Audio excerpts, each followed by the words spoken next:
Assalamualaikum warahmatullahi wabarakatuh.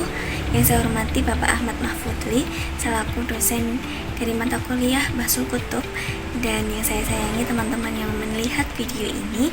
Perkenalkan, saya Aisyah Indah Fajar dengan NIM 3 Digital H142. Pada video kali ini saya ingin memaparkan jawaban saya mengenai soal-soal UTS Bahsul Kutub yang berkaitan dengan kitab Ta'lim Muta'alim.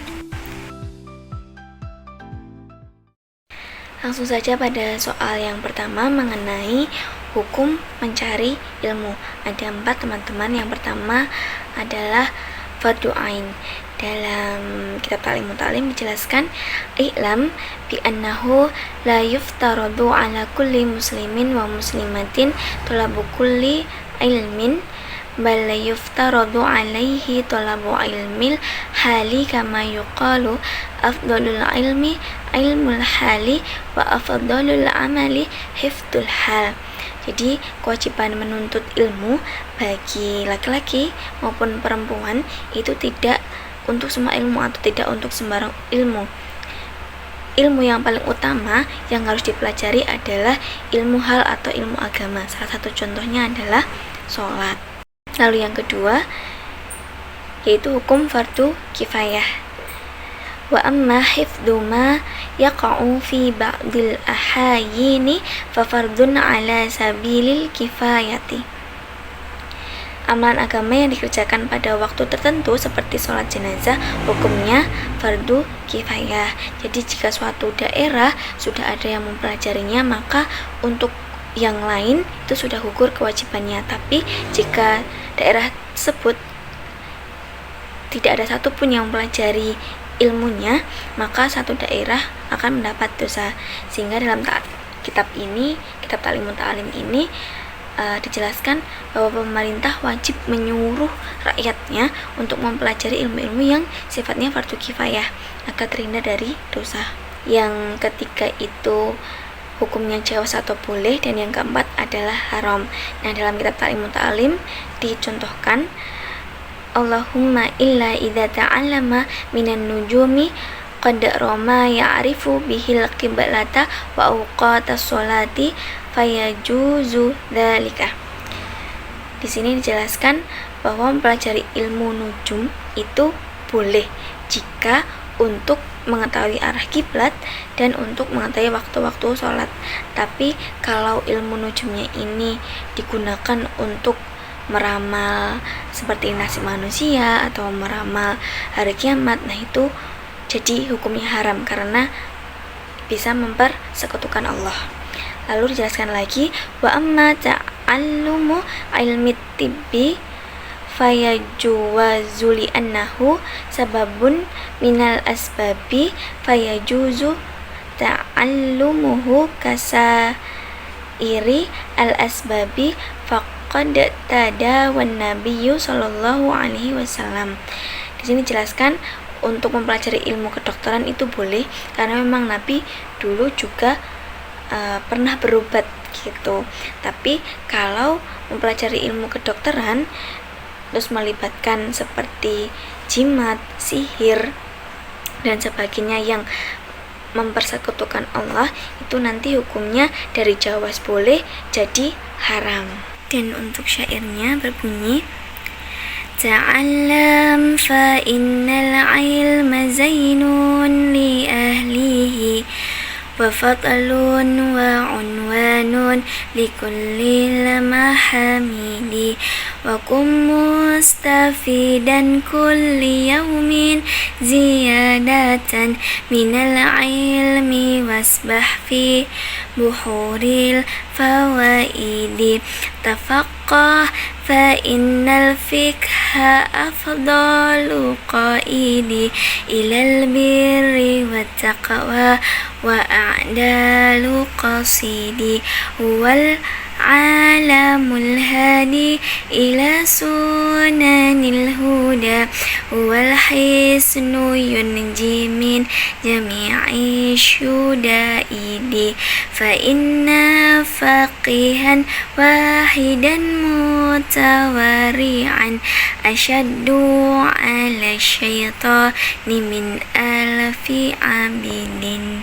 Dan untuk i'rabnya, kata ta'allam itu fi'il amr, fa inna huruf nasab, al-ilma isimnya inna, lalu zainun khobar inna, i'rabnya rofa, tandanya dhammah, li ahlihi jar majrur, i'rabnya jar kasrah, wa fadlun itu ma'tuf rofa dhammah, wa unwanun ma'tuf rofa dhammah, likulli jar majrur, i'rabnya jar, tandanya kasrah, al-mahamidi mudhaf ilaih, i'rabnya jar, tandanya kasrah, wa kun itu fi'il amr, mustafidan khobarnya kana, nasab, tandanya fathah, kulli yaumin mudhaf ilaih, jar kasrah, ziyadatan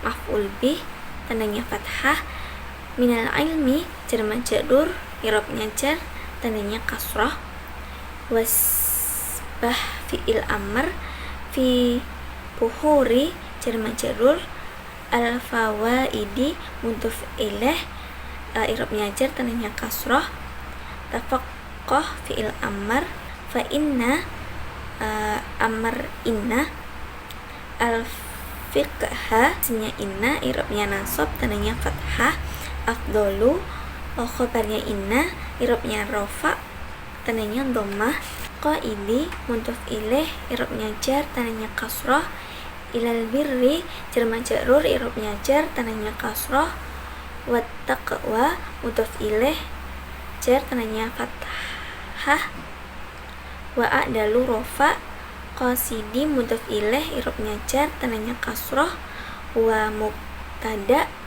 al-ilmu badalnya huwa, al-hadi na'at, ila sunani jar majrur, al-huda mudhaf ilaih, huwa mubtada, al-hisnu khobar, yunji mudhari, min jami'i jar majrur, i'rabnya jar, tandanya kasrah, asyada idi mudhaf ilaih, i'rabnya jar, tandanya kasrah, fa inna faqihan isim inna, wahidan na'at, mutawarri'an na'at, nasab tandanya fathah, asyaddu khobar, i'rabnya rofa, tandanya dhammah, ala syaitani jar majrur, min alfi jar majrur, dan abidi mudhaf ilaih.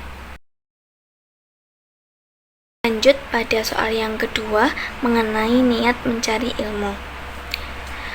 Dijelaskan dalam kitab Ta'limut Ta'alim, wayan bagi ayan wiyal muta'allimu bitalibil ilmi ridallahi ta'ala wa ad-darul akhirata wa izalatal jahli an nafsihi wa an sairil juhali wa ihya ad-dini wa ibqa al-islami fa inna baqa al-islami bi'ilmi. Lalu jelaskan juga wayan wiya bihi syukra ala ni'matil aqali wa sihatil badani wala yanwiya bihi iqbalan nasi wala istijlaba khutamid dunya wal karamata inda sultani wa ghairihi. Lalu juga dijelaskan Allahumma illa idza talabal jaha lil amri bil ma'rufi wa annahi 'anil munkari wa tanfidil haqqi wa iza ziddini la li nafsihi wa huwahu fayajuzu dzalika biqadri ma yuqimu bihil amra bil ma'rufi wan nahya 'anil munkari. Jadi dari ketiga paragraf tadi bisa disimpulkan Yang pertama ada niat yang dianjurkan dalam mencari ilmu, yaitu ikhlas mengharap ridho Allah yang pertama. Yang kedua, mencari kebahagiaan dunia dan akhirat.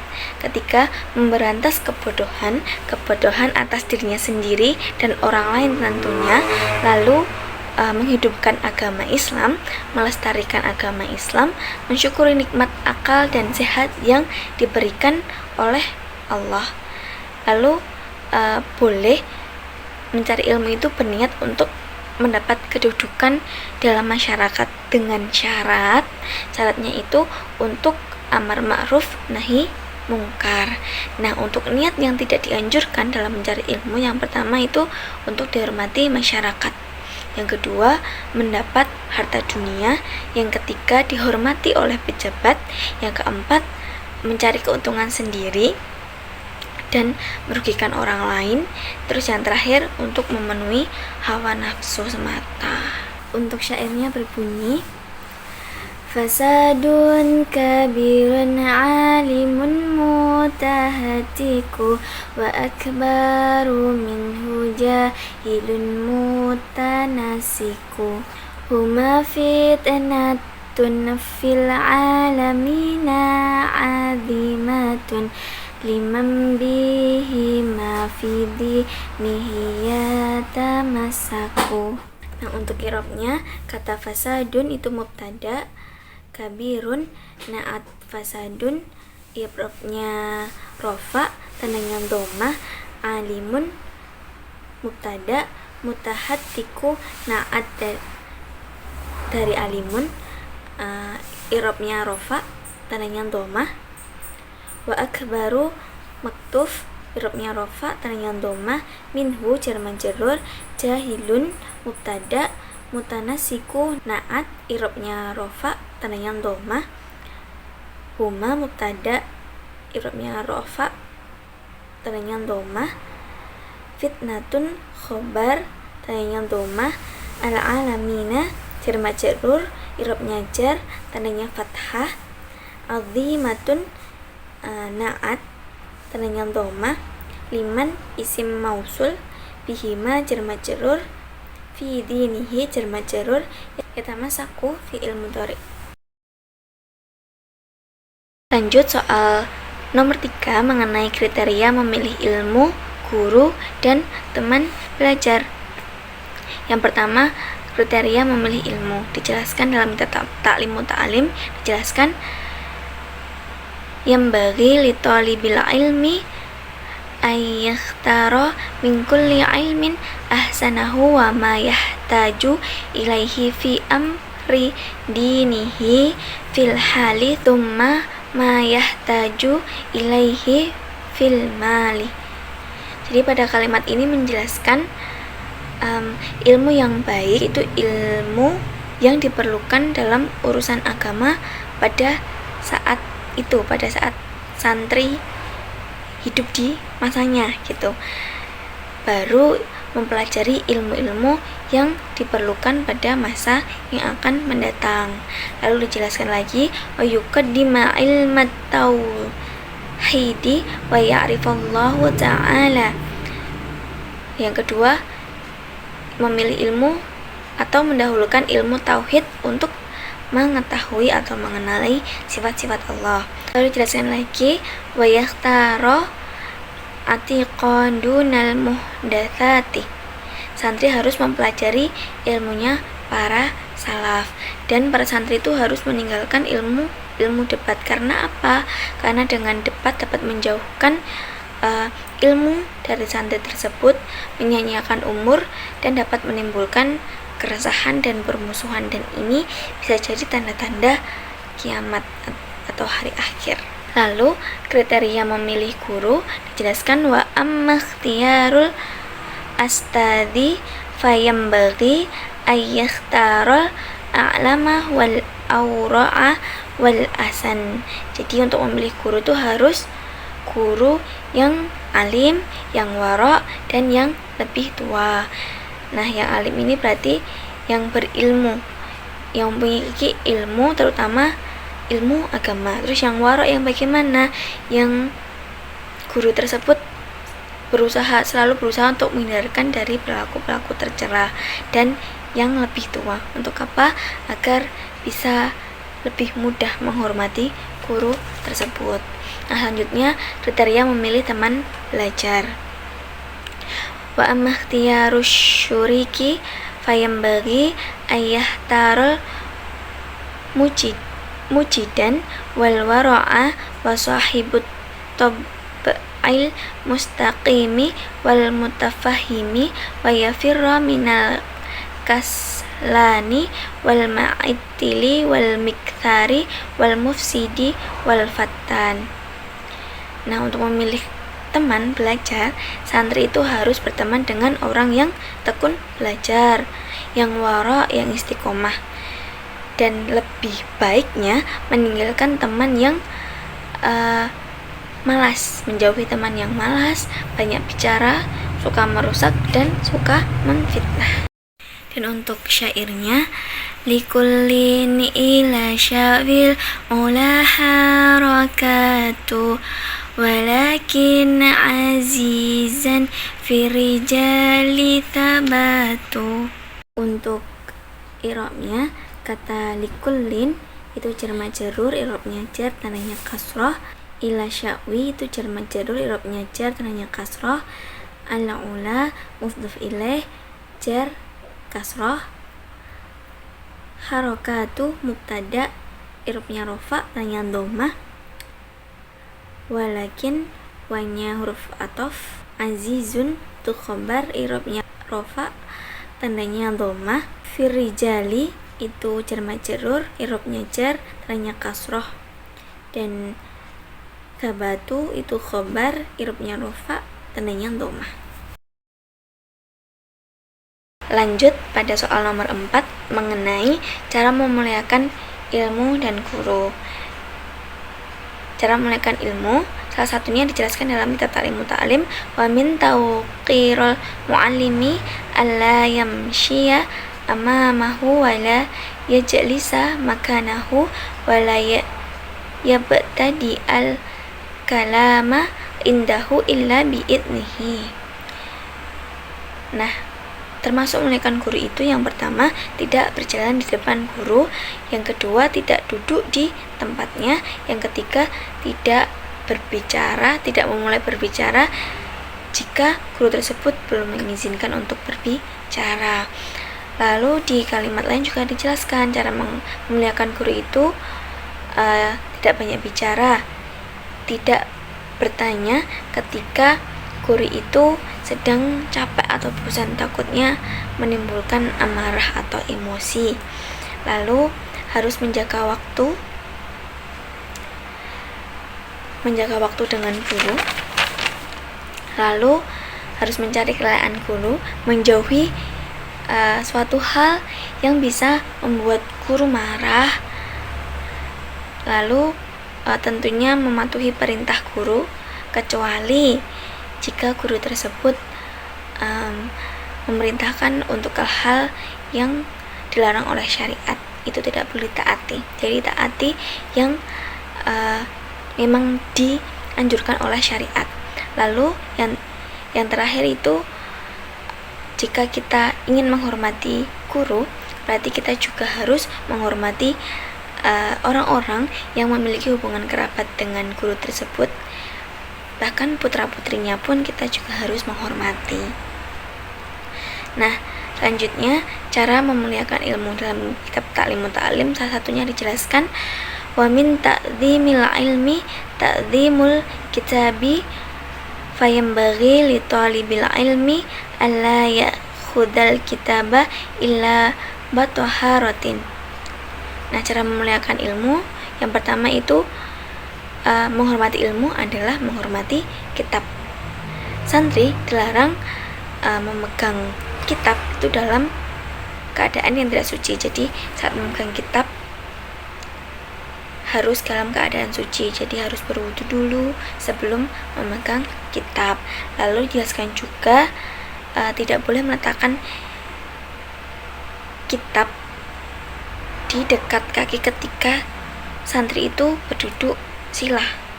Lalu tidak boleh meletakkan kitab itu di bawah kitab, di bawah barang-barang lain, atau tidak boleh meletakkan kitab itu, tidak boleh meletakkan suatu barang di atas kitab.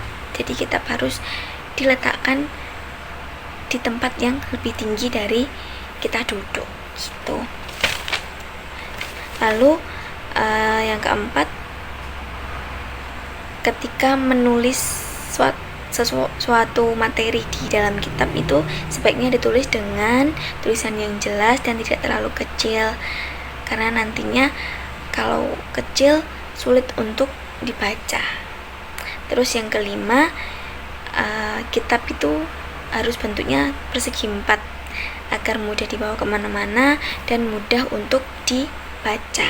Terus yang keenam, ketika menulis sesuatu di kitab jangan menggunakan tinta merah. Dan yang ketujuh, menghormati ilmu itu bisa dengan menghormati orang atau teman atau orang yang kita kenal, orang yang tidak kita kenal. Ketika menyampaikan suatu ilmu, kita harus mendengarkan dengan sesama. Terus yang terakhir, walaupun kita sudah mendengar suatu ilmu yang disampaikan orang lain, kita harus tetap mendengarkan ilmu tersebut dengan seksama, karena itu juga termasuk dalam memuliakan ilmu.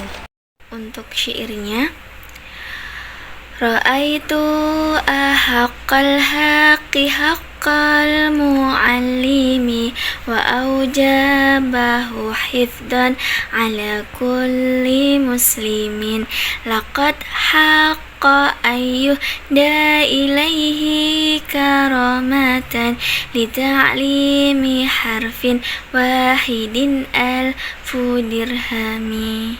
Untuk i'rabnya, kata ro'aitu itu fi'il madi, ahaqqa maf'ul bih, i'rabnya nasab, tandanya fathah, al-haqqi mudhaf ilaih, i'rabnya jar, tandanya kasrah, haqqan badal, al-muallimi mudhaf ilaih, hifdan maf'ul mutlaq, i'rabnya nasab, tandanya fathah, ala kulli jar majrur, muslimin mudhaf ilaih, i'rabnya jar, tandanya kasrah, laqad taukid, haqqa fi'il madi, ayyuhda fi'il mudhari jazm, ilaihi jar majrur, karamatan maf'ul bih, i'rabnya nasab, tandanya fathah, lita'limi jar majrur, i'rabnya jar, tandanya kasrah, harfin mudhaf ilaih, i'rabnya jar, tandanya kasrah,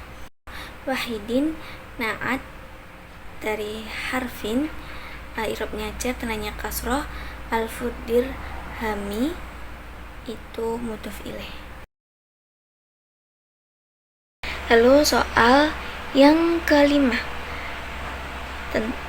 tentang yahtaju fit ta'allumi wat tafaqquhi ila jiddi thalathatil muta'allimi wal ustadzi wal abi in kana fil ahya'i. Artinya, dengan kadar sengsaramu dalam berusaha akan mendapat apa yang didambakan. Jadi, untuk mendapatkan apa yang diinginkan, dicita-citakan, itu harus berusaha. Dan berusaha itu ya rasanya tidak enak, ada sulitnya, bisa dikatakan bisa sengsara, tapi pasti mendapat apa yang didambakan jika berusaha. Lalu belajar ilmu fikih itu membutuhkan kesungguhan dari 3 orang. Jadi harus ada kesungguhan dari 3 orang saling bekerja sama untuk bersungguh-sungguh, yaitu siapa aja? Murid, guru, dan ayah bila masih hidup. Dan untuk iqrab pada kalimat tersebut, kata yahtaju itu fi'il mudhari, iqrabnya rafa, tandanya dhammah. Lalu fi itu huruf jar, at-ta'alami isim mufrad, i'rabnya jar, tandanya kasrah, wa itu huruf ataf, at-tafaqqati itu isim mufrad, i'rabnya jar, tandanya kasrah. Lalu ila itu huruf jar, jidi itu isim mufrad, i'rabnya jar, tandanya kasrah, at-thalathati itu isim mufrad, jar, tandanya kasroh. Muta'alimi itu tarkibnya badal, astadzi itu tarkibnya atof, al-abi itu isim mufrad, i'rabnya jar, tandanya kasroh, inna itu huruf, kana fi'il mudhari, ahyai itu jamak taksir, i'rabnya jar, tandanya kasroh.